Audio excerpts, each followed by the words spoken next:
Hello friends, welcome back to my channel. ருசிக்கலாம் நம்ம இன்னைக்கு பார்க்க போற ரெசிபி ரொம்ப சூப்பரான டேஸ்டியான 6 varieties of பிரசாதம் தான் பார்க்க போறோம்.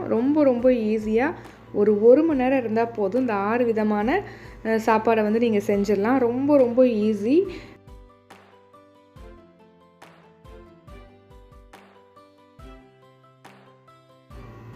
வாங்க இப்போ நம்ம 6 விதமான varieties எப்படி செய்யலாம் அப்படிங்கறதை நம்ம பார்க்கலாம். அதுக்கு முன்னாடி நம்ம சேனலை இப்பதான் நீங்க ஃபர்ஸ்ட் டைம் பார்க்கறீங்கன்னா மறக்காம Subscribe பண்ணி பக்கத்துல உள்ள பெல் ஐகானை கிளிக் பண்ணி அதுல ஆல்ங்கற பட்டனையும் கிளிக் பண்ணி வச்சுக்கோங்க. அப்பதான் நம்மளோட ஃபியூச்சர் ரெசிபி உங்களுக்கு தேடி வரும். முதல்ல ஒரு குக்கர்ல 1 கப் அளவு பச்சை அரிசி சேர்த்துக்கோங்க. 1/4 கப்புக்கு கொஞ்சம் அதிகமா 1/3 கப் வந்து மூங் தால் அதாவது பாசிப்பருப்பு சேர்த்துட்டு இது ரெண்டையும் நல்லா கழுவி எடுத்துட்டு வந்துருங்க. 1 கப் அரிசிக்கு 5 கப் தண்ணி சேர்க்கணும். இப்போ நான் 5 கப் தண்ணி சேர்த்துக்கிறேன். ரொம்ப ஈஸியா சட்டுன்னு ரெடி பண்ணிரலாங்க. இதுல வந்து இப்போ நம்ம ரெண்டு ரெசிபி இதிலே நம்ம செஞ்சு முடிச்சிரலாம். வெண்பொங்கலும் சக்கரை பொங்கலும் நம்ம இந்த ஒரே பாட்ல செய்யறத வச்சு தனித்தனியா பிரிச்சு செஞ்சிரலாம். ரொம்ப ஈஸி தான். இதுல 1 ஸ்பூன் நெய் மட்டும் ஊத்திட்டு அதுக்கு அப்புறம் இத நல்லா mix பண்ணி விட்டுருங்க. நல்லா mix பண்ணி விட்டுட்டு அதுக்கு அப்புறம் இத க்ளோஸ் பண்ணி மீடியம் ஃப்ளேம்ல ஒரு 10 நிமிஷம் ஒரு 3 விசில் வச்சு எடுத்தீங்கன்னா போதும். உங்களுக்கு சூப்பரா நல்ல கொளைய சூப்பரான பொங்கல் ரெடி ஆயிடும். இப்போ இதல வெயிட் போட்டுறலாம். 10 நிமிஷம் மீடியம் ஃப்ளேம்ல குக் பண்ணி எடுத்து வச்சுக்கோங்க. இப்போ நம்ம மத்த வெரைட்டி ரைஸ் செய்யிறதுக்கு நார்மல் நம்ம பொன்னி ரைஸ் தான் எடுத்துர்க்கேன். இதுல வந்து தண்ணி சேர்த்துக்கலாம். நான் வந்து இன்னைக்கு குக்கர்ல செய்யல.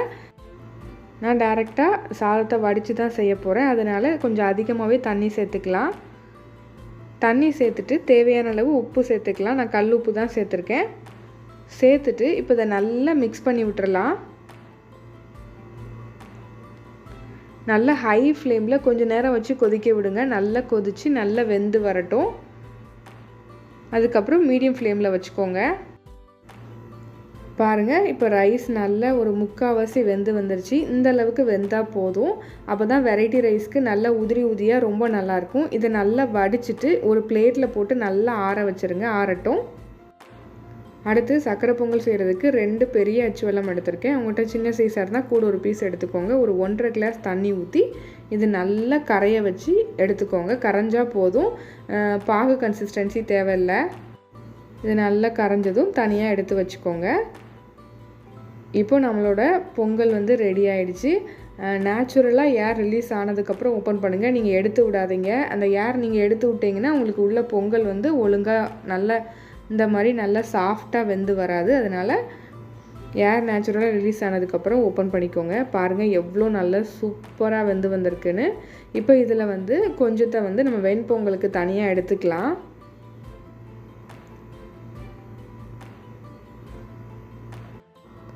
சக்கரை பொங்கலுக்கும் வெண்பொங்கலுக்கும் ஒண்ணா சேர்த்து வச்சனால இதல நான் உப்பு சேர்க்கல. அதனால இத தனியா எடுத்துட்டு வெண்பொங்கலுக்கு இது தனியா சூடோட இருக்கும்போது உப்பு சேர்த்து mix பண்ணிக்கலாம். அப்படி இல்லனா நம்ம தாளிச்சி சேர்க்கும்போது கூட உப்பு சேர்த்துக்கலாம்.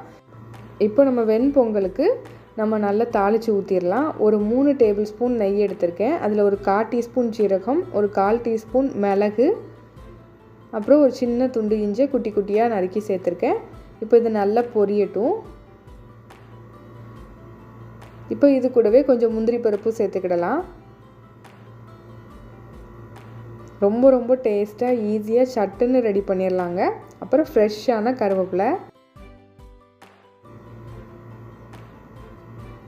நல்லா இது பொரிஞ்சு வந்ததும் 1 டீஸ்பூன் உப்பு சேர்த்துக்கலாம். நம்ம உப்பு சேர்க்காதனால இதுல வந்து தேவைக்கு தகுந்த மாதிரி சேர்த்துக்கோங்க. சேர்த்துட்டு இப்போ இத நல்லா mix பண்ணி விட்டுட்டு நம்ம எடுத்து வச்சிருக்கிற வெண்பொங்கல்ல வந்து இதல சேர்த்திரலாம்.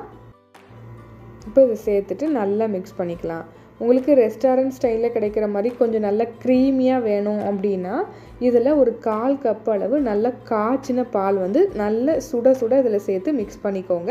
அப்பனா உங்களுக்கு அந்த க்ரீமியா நல்ல கடையில கிடைக்கிற மாதிரியே கிடைக்கும். நான் இன்னைக்கு பால் சேர்க்கல. இப்போ இத தனியா எடுத்து வச்சுக்கலாம். வெண்பொங்கல் ரெடி. அதுக்கு அப்புறம் சக்கரை பொங்கலுக்கு நம்ம கரைச்சி எடுத்து வச்சிருந்த வெல்லத்தை வந்து இதல ஊத்திக்கலாம். 1.5 கிளாஸ் தண்ணியில கரைச்சி வச்சிருந்தோம்ல அத வந்து நல்லா ஃபில்டர் பண்ணி சேர்த்துக்கோங்க. ஃபர்ஸ்ட் இப்போ நான் 1 கிளாஸ் சேர்த்திருக்கேன். சேர்த்துட்டு இப்போ இத நல்லா mix பண்ணி விட்டுட்டு மீதி 1/2 கிளாஸ் சேர்த்துக்கலாம்.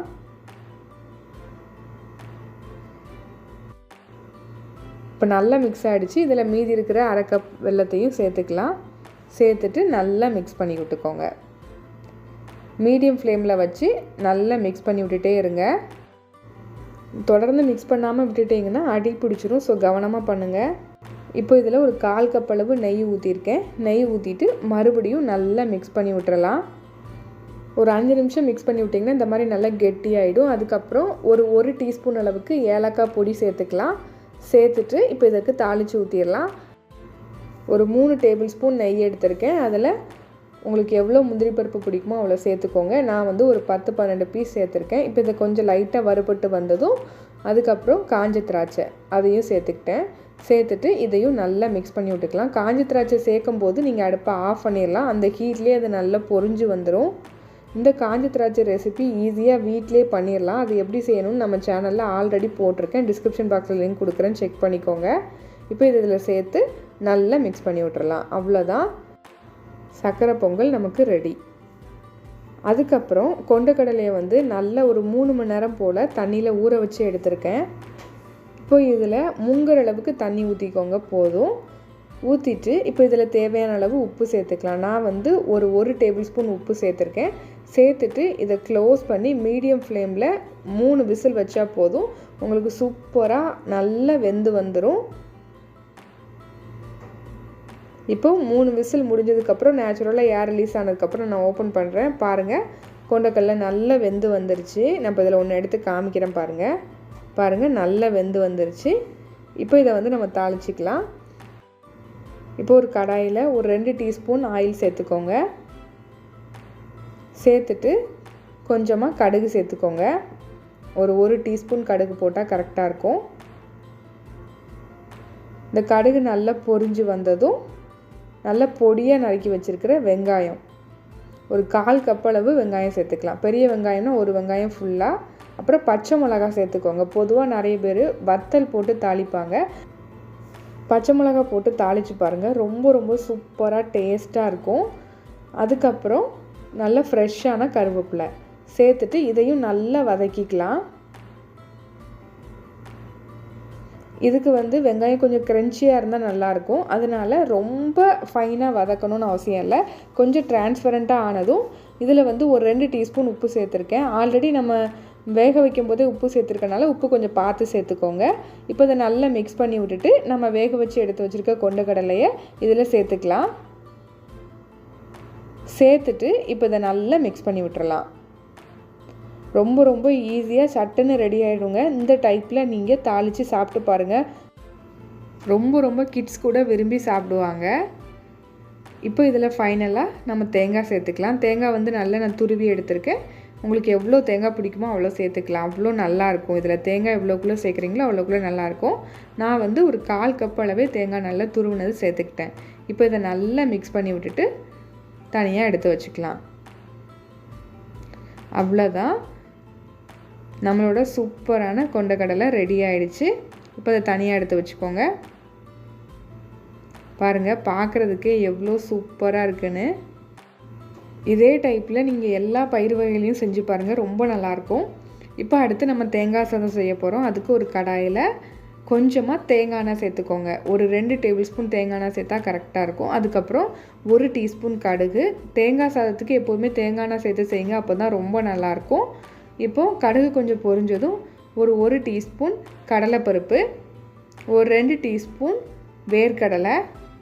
இப்போ இது நல்லா பொரியட்டும். இது இப்படி பொரிஞ்சு வந்துட்டுருக்கும் போதே கொஞ்சமாக முந்திரி பருப்பு சேர்த்துக்கலாம். நான் ஒரு 5-6 பீஸ் சேர்த்துருக்கேன். சேர்த்துட்டு இப்போ இதையும் நல்லா இந்த மாதிரி மிக்ஸ் பண்ணி விட்டுறலாம்.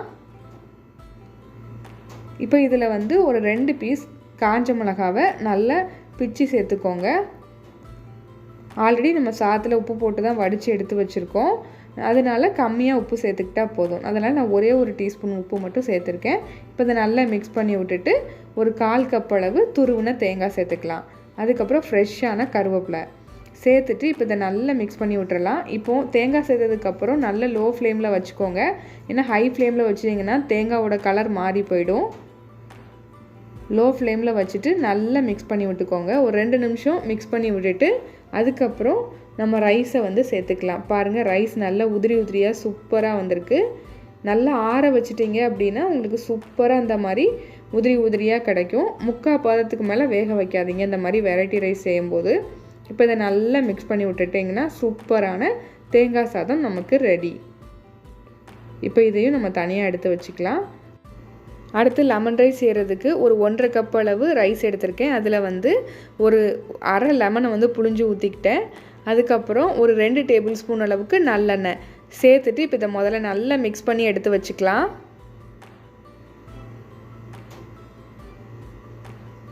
இப்போ இது தனியாக இருக்கட்டும். இப்போ ஒரு கடாயில் ஒரு 2 டீஸ்பூன் நல்லெண்ணெய் சேர்த்துக்கோங்க. நல்லெண்ணெய் சேர்த்ததும் அதில் 1 டீஸ்பூன் கடுகு சேர்த்து நல்லா பொரியட்டும்.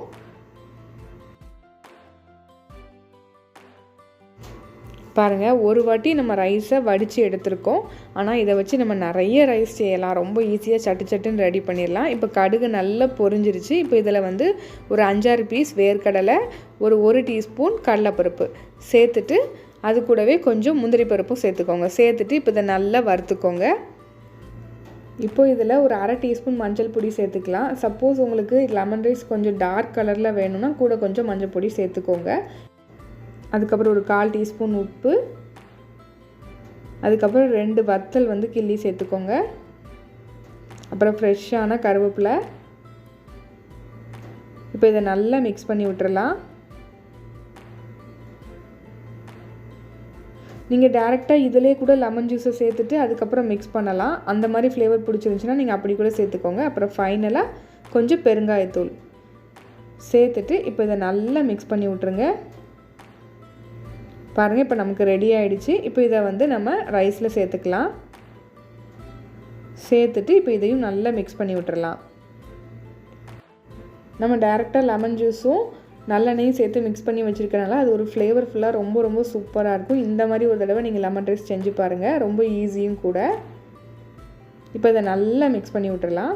பாருங்கள், நமக்கு சூப்பரான லெமன் ரைஸ் ரெடி ஆகிடுச்சு. இப்போ வந்து நம்ம தயிர் சாதம் ரெடி பண்ணிக்கலாம். நான் 1 கப் அளவு அந்த ரைஸ் எடுத்திருக்கேன். அதில் வந்து ஒரு 3 டேபிள் ஸ்பூன் அளவுக்கு நல்ல கெட்டியான தயிர் சேர்த்துக்கிட்டு தேவையான அளவு உப்பு, நான் வந்து ஒரு 1.5 டீஸ்பூன் உப்பு சேர்த்துருக்கேன். சேர்த்துட்டு இப்போ இதை நல்லா மிக்ஸ் பண்ணி விட்டுக்கலாம். உங்களுக்கு டைம் இருந்துச்சுன்னா தயிர் சாதத்துக்கு கூட கொஞ்சம் குழைய விட்டு எடுத்துக்கோங்க. நான் கொஞ்சம் சூடான ரைஸ் இருக்கும் போதே நல்லா மிக்ஸ் பண்ணிட்டேன் தயிர் சேர்த்து. அப்படிங்கிறனால உங்களுக்கு நல்லா அது மிக்ஸ் ஆகி வந்துருச்சு. பாருங்கள், தயிர் சாதம் நல்லா மிக்ஸ் ஆகி வந்துடுச்சு. இப்போ இதுக்கு வந்து ஒரு தாளிப்பு ரெடி பண்ணிடலாம். ஒரு கடாயில் கொஞ்சமாக ஆயில் சேர்த்துக்கோங்க. ஒரு 1 டீஸ்பூன் ஆயில் போதும். அதில் கொஞ்சமாக கடுகு, ஒரு 1/4 டீஸ்பூன் கடுகு, கொஞ்சமாக இஞ்சி, ஒரு சின்ன துண்டு இஞ்சியை நல்லா பொடியாக நறுக்கி எடுத்திருக்கேன். இது நல்லா பொரிஞ்சு வந்ததும் ஒரே ஒரு வரமிளகாவை நல்லா கிள்ளி சேர்த்துக்கோங்க. அதுக்கப்புறம் ஃப்ரெஷ்ஷான கருவேப்பிலை. இது நல்லா பொரிஞ்சிட்டே இருக்கும் போதே கொஞ்சோண்டு பெருங்காயத்தூள் சேர்த்துட்டு இப்போ இதையும் நல்லா மிக்ஸ் பண்ணி விட்டுட்டு நம்ம தயிர் சாதத்தில் சேர்த்துக்கலாம். கடைசி இந்த மாதிரி பெருங்காயத்தூள் சேர்த்துட்டு அதுக்கப்புறம் செஞ்சு பாருங்கள். ரொம்ப நல்லாயிருக்கும். இப்போ இதை தயிர் சாதத்தில் சேர்த்துட்டு நல்லா மிக்ஸ் பண்ணி விட்டுறலாம்.